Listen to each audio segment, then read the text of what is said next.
Bonjour la Tour Céleste. Vous ne rêvez pas, le combat du siècle est sur le point de commencer. Mesdames et messieurs, ce Floormaster qui a tendance à s'abstenir régulièrement est redouté de tous.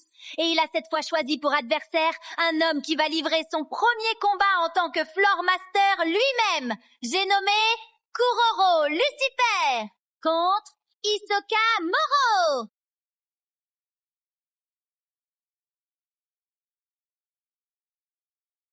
Mon rêve se réalise enfin. Depuis le temps que j'attends ça, j'aimerais bien avoir droit à un combat sans retenue. Je peux comprendre ça. Personnellement, je commence à en avoir assez que tu me suives. Dans ce cas, battons-nous jusqu'à ce que la mort nous sépare. Ok. Vous avez entendu? Kuroro vient de proposer un combat à mort et Hisoka l'a accepté sans la moindre hésitation. Il ne peut en rester qu'un. Pour vaincre, ils doivent tuer leur adversaire. Toutes les armes sont autorisées. Battez-vous avec dignité et honneur. Prêt? Que le combat commence!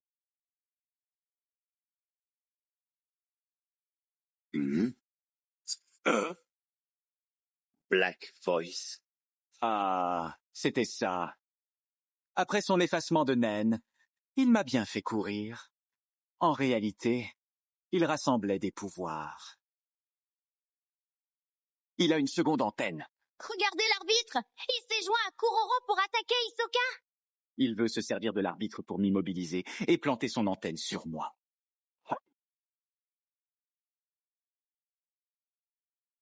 C'est le point fort des manipulateurs. Lorsque les conditions sont réunies, ils peuvent nous coincer tout de suite. Il n'a qu'un seul téléphone, cela veut dire qu'il ne peut manipuler qu'une personne, ou bien plusieurs. S'il peut envoyer des ordres par mail à plusieurs destinataires en même temps, c'est tout à fait possible. Oh là là là! C'est un déferlement de coups qui s'abat sur Hisoka. Je pourrais briser l'antenne, ou éliminer l'arbitre. Ça devrait interrompre la manipulation, mais si son emprise se limite à une personne, c'est certainement ce qu'il attend que je fasse. Bungee Gum, extension maximale. L'arbitre lui sert de bouclier afin de guetter le meilleur moment pour planter son antenne. Qu'il manipule une ou plusieurs, c'est la bonne stratégie. Il a fait exprès de me montrer qu'il pouvait réagir très vite. Grâce à ça, il m'oblige à garder un œil sur son antenne en permanence et il me fragilise psychologiquement. Autrement dit, il se prépare à un combat qui va durer. Là, tu me fais plaisir, Kuroro. C'est si excitant. Une explosion? Attention au sang. Sun and Moon. Comme tu peux le constater, je me sers de mes deux mains. La gauche porte le sigle du soleil et la droite celui de la lune. Et lorsque ces deux sigles sont en contact, une explosion apparaît. Là, je les avais posés sur la main gauche et le dos de l'arbitre. Un simple contact des sigles suffit, mais il faut maintenir entre 3 et 5 secondes pour obtenir une puissance optimale. Cette petite explosion est le résultat d'un effleurement. Mais comme tu peux l'imaginer à pleine puissance, n'importe quel homme finit en miettes. J'ai acquis cette faculté à Meteor City. Ce que tu es gentil, tu te moques de moi, ou tu te moques vraiment de moi. Je ne veux pas tricher, car je vais abattre toutes mes cartes. C'est juste un combat à mort, alors autant que ce soit beau. Ça compte plus que le résultat. Je préférerais que tu privilégies la victoire. Sinon, j'aurais du mal à donner le meilleur de moi-même. Mais c'est bien mon intention. Et qu'en est-il de toi? Lorsque tu auras vu toutes mes cartes, tu pourras finalement décider de ne pas relever le défi. Comme tu viens de le voir, j'ai mis un marque-page dans mon livre. Grâce à ça, je peux maintenir activée la faculté de ma page, même lorsque le livre est fermé. Plus, je peux combiner mes autres facultés avec celles de la page ouverte. Fais ce que tu veux, pourvu que tu prennes du plaisir à te battre, ça me va. Tu permets que j'apporte une correction. La faculté du marque-page, celle de la page marquée et celle de la page ouverte, si on les additionne, ce n'est pas une double, mais une triple faculté. Vu sous cet angle, on peut même parler de quadruple faculté, puisqu'il faut aussi compter le livre lui-même. Ce marque-page est rattaché à ce livre, c'est ma propre faculté. Je ne l'ai pris à personne. C'est la capacité à utiliser simultanément deux facultés. Pour information, je n'ai qu'un seul marque-page. Maintenant que j'ai amélioré ma capacité, je peux activer une faculté en gardant les mains libres. Tu ne trouves pas ça formidable? Je reconnais que c'est formidablement embêtant, Et je vais battre mon record de facultés activées simultanément pour tuer une seule personne. Tu peux être fier de toi. Le combat entre Hisoka et Kuroro a commencé. Kuroro commence à dévoiler ses cartes avec son nouveau pouvoir, Sun and Moon. Le combat à mort est enclenché. Tandis que le duel au sommet de la tour céleste se poursuit, l'atmosphère s'épaissit. Kuroro et Hisoka continuent leur échange de coups, tant physiques que psychologiques. C'est alors que le chef de la brigade fantôme dévoile une nouvelle pièce maîtresse de son arsenal. L'Order Stamp. C'est une distinction cruciale. Si le Black Voice de Shalnark permet de manipuler les êtres humains, le Order Stamp, lui, se spécialise dans le contrôle des marionnettes. Bien que limité à des ordres simples, ce pouvoir permet de diriger une armée entière simultanément. Afin d'illustrer sa suprématie tactique, Kuroro combine cette faculté avec une capacité qu'Hisoka connaît déjà, Gallery Fake, le pouvoir de Kurotopie. En créant une copie parfaite du juge défunt, Kuroro exploite une faille logique du naine. Pour le détenteur originel du sceau, un cadavre reste un corps humain, impossible à marquer. Mais une copie créée par le naine est considérée comme un objet inanimé. En ordonnant à la copie de briser Hisoka, Kuroro révèle une nuance terrifiante. L'efficacité de la marionnette dépend de la personnalité de l'original. Cependant, l'ordre de briser pousse invariablement la créature à viser la décapitation. Si Hisoka parvient à neutraliser la copie, le sceau disparaît, mais le corps subsiste tant que la Gallery Fake n'est pas désactivée. Un piège visuel permanent. L'interrogatoire se poursuit. Kuroro dévoile alors Convert Hands, la fusion des mains. Des flèches apparaissent sur ses paumes. La main droite, la cible prend son apparence. La main gauche, il prend l'apparence de la cible. Les deux mains, un échange de corps instantané. Mais la révélation la plus sombre reste à venir. Kuroro explique une loi fondamentale du naine. Généralement, la mort du détenteur efface son pouvoir du livre. Pourtant, certaines capacités subsistent, portées par une volonté dépassant la vie elle-même. C'est le cas du Sun and Moon, un pouvoir issu d'un ancien de Meteor City. Une fois marqués par le soleil et la lune, les bombes deviennent indélébiles. Même si le livre est fermé, même si le détenteur périt, la marque attend son heure. L'explosion est inévitable.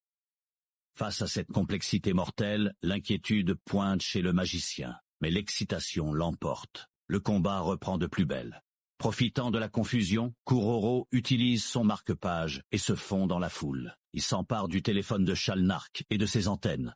Pour Hisoka, le dilemme est total. S'approcher, c'est risquer d'être piqué par une antenne. Rester à distance, c'est se laisser submerger par les pantins de Kuroro. Surgissant du chaos, des géants contrôlés par le sceau font écran. Hisoka les élimine avec une précision chirurgicale, mais Kuroro reste introuvable. Dans l'ombre, la stratégie du chef est déjà scellée. La séquence fatidique est enclenchée.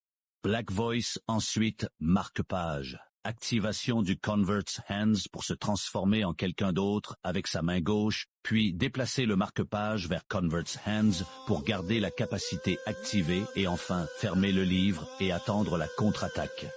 Le piège s'est refermé. Hisoka est désormais le gibier d'une chasse dont Kuroro a réécrit toutes les règles.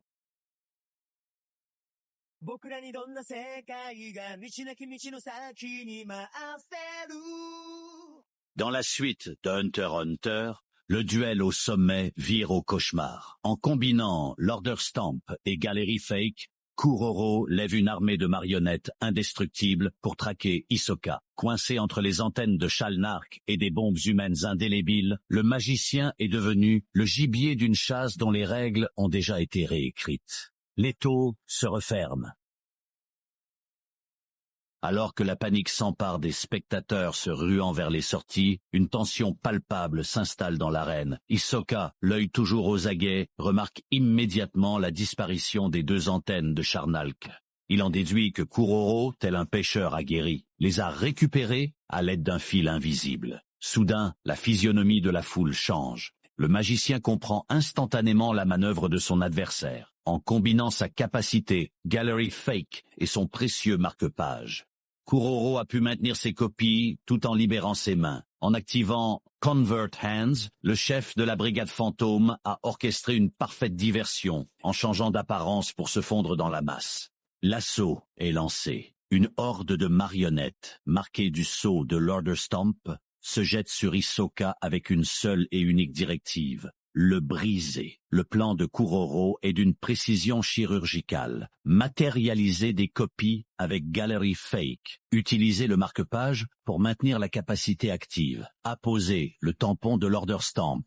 Ordonner l'annihilation totale de sa cible. Face à cette armée d'une trentaine de pantins infatigables, Hisoka se hisse au plafond grâce à son bungee gum. Mais Kuroro, d'une rapidité fulgurante, surgit dans son dos. Un coup de pied dévastateur envoie le magicien s'écraser au sol. Au tapis, le combat prend une tournure d'une violence inouïe. Harcelé par des marionnettes cherchant à le décapiter, Hisoka subit également les assauts répétés de Kuroro. Pourtant, même acculé, le génie tactique d'Hisoka reste intact. Alors que Kuroro fonce sur lui depuis les airs, Hisoka utilise les restes macabres du combat. En attachant sa gomme à 2 têtes tranchées, il prépare un double piège. Si Kuroro esquive la première attaque avec aisance, il ne peut anticiper le second projectile, propulsé avec une force inouïe depuis la jambe gauche d'Hisoka. Pour la première fois dans cet affrontement de haut vol, le visage du chef est atteint. Le duel de génie ne fait que commencer. On raconte que la tête d'un homme adulte pèse en moyenne 7 à 8 kg. Pour un joueur de bowling professionnel, cela représente le poids d'une boule de compétition, une arme contondante, d'une efficacité redoutable. Après avoir asséné un coup violent à Kuroro à l'aide de la tête tranchée de sa propre jambe gauche, Hisoka enchaîne. Utilisant la seconde tête fixée à sa main, il frappe son adversaire au flanc. Le combat au corps à corps est d'une brutalité inouïe. Alors que la marée de marionnettes déferle à nouveau, Hisoka transforme ses restes humains en de véritables fléaux, décapitant instantanément quiconque ose s'approcher. Kuroro, sentant le danger, s'évapore dans la foule. L'analyse d'Hisoka est immédiate. Éliminer l'intégralité des pantins reviendrait à offrir un avantage tactique à son adversaire. Sans marionnette à diriger, Kuroro pourrait libérer sa capacité et réactiver la Gallery Fake pour inonder l'arène de nouveaux doubles. La décision est prise. Hisoka neutralise une marionnette, lui tranche les bras et la garde en otage. Un moyen de brider les options de Kuroro. Mais soudain, le sceau sur le front de l'otage s'efface. Le message est clair. Kuroro a choisi de désactiver son pouvoir pour privilégier une nouvelle stratégie. Hisoka scrute la foule, anticipant le prochain mouvement. Il repère sa cible et projette une tête tranchée avec une précision chirurgicale. Kuroro apparaît, les mains occupées. Son adversaire n'utilise ni le Order Stamp, ni la Converse Hands, mais Black Voice. Un téléphone portable et une antenne, voilà ce que Kuroro dissimulerait. Grâce à son bungee gum, Hisoka manipule le décor et les spectateurs comme des projectiles. Il force Kuroro à l'esquive, saisit sa jambe et l'envoie s'écraser au sol d'un coup dévastateur. Mais la stupéfaction remplace l'adrénaline. Le corps ensanglanté, gisant au sol, n'est qu'un spectateur. Un simple leurre maquillé à l'effigie du chef de la brigade. Une question demeure. Comment Kuroro a-t-il pu dupliquer ce corps avec la conversion des mains et le manipuler via la voie noire, tout en gardant son marque-page actif? Plus troublant encore, pourquoi la tête tranchée utilisée par Hisoka ne s'est-elle pas volatilisée? Hisoka comprend alors la terrible vérité. La clé de ce mystère réside dans un pouvoir post-mortem, le soleil et la lune. Une marque qui, une fois apposée, rend l'existence d'une marionnette permanente. Jusqu'à l'explosion finale. Dans ce jeu de dupes, Hisoka vient de réaliser que les règles ne sont plus celles qu'il imaginait. À ce stade du combat, Hisoka assemble patiemment chaque pièce du puzzle laissé par Kuroro. La clé tenait dans une subtilité que presque personne n'aurait remarquée.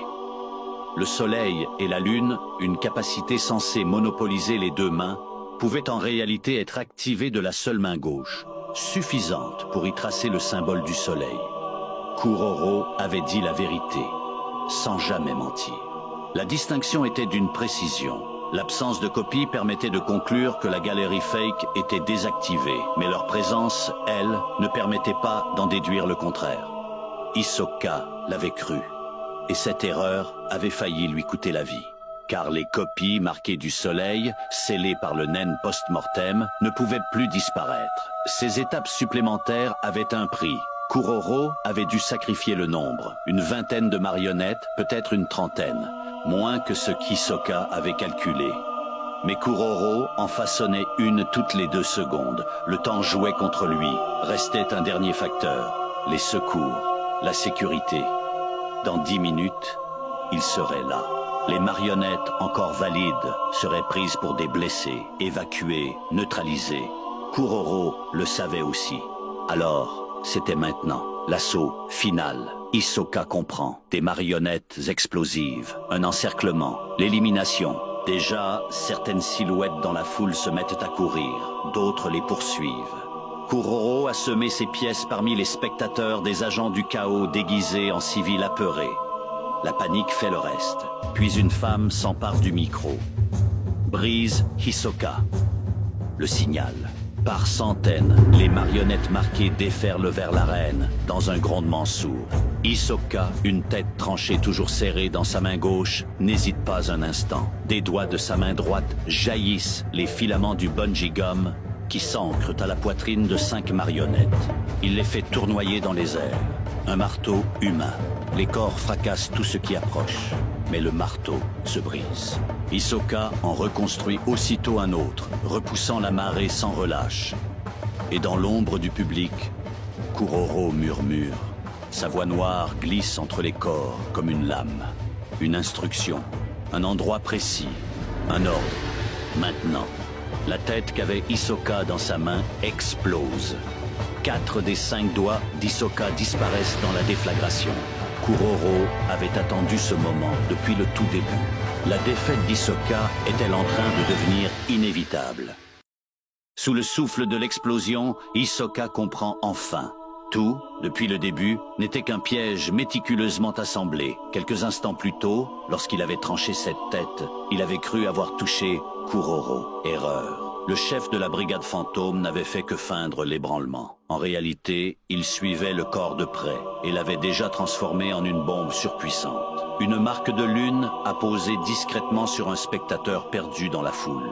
La voix noire qui glisse un ordre entre les corps. Une main anonyme qui effleure la marque du soleil. Et tout s'embrase d'un coup. Le corps, la tête tranchée qu'Hisoka tenait encore. La déflagration projette une vague entière de marionnettes au loin. Le fil de gomme qu'Hisoka avait ancré au plafond se volatilise dans l'explosion.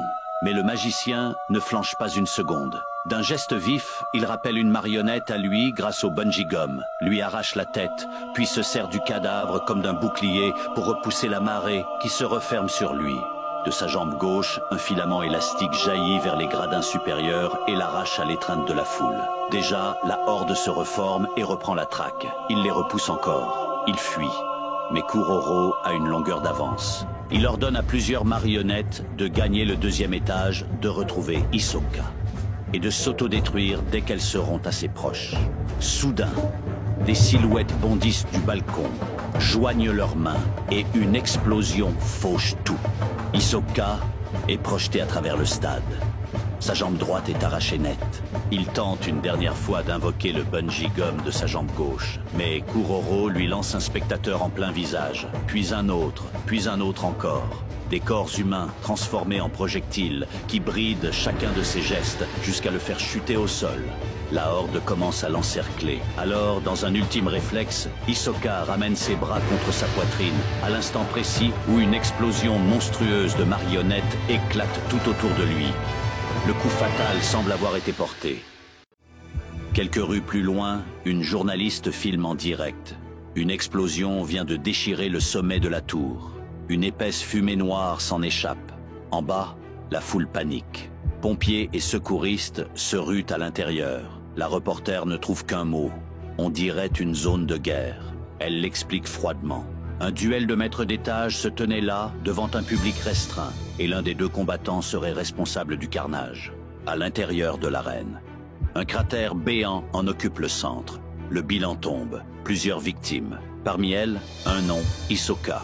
Une enquête est ouverte. Son corps gît sur le sol.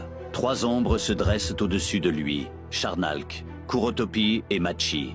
Charnalk reconstitue la scène. Près de 200 marionnettes se sont jetées sur Hisoka pour le décapiter.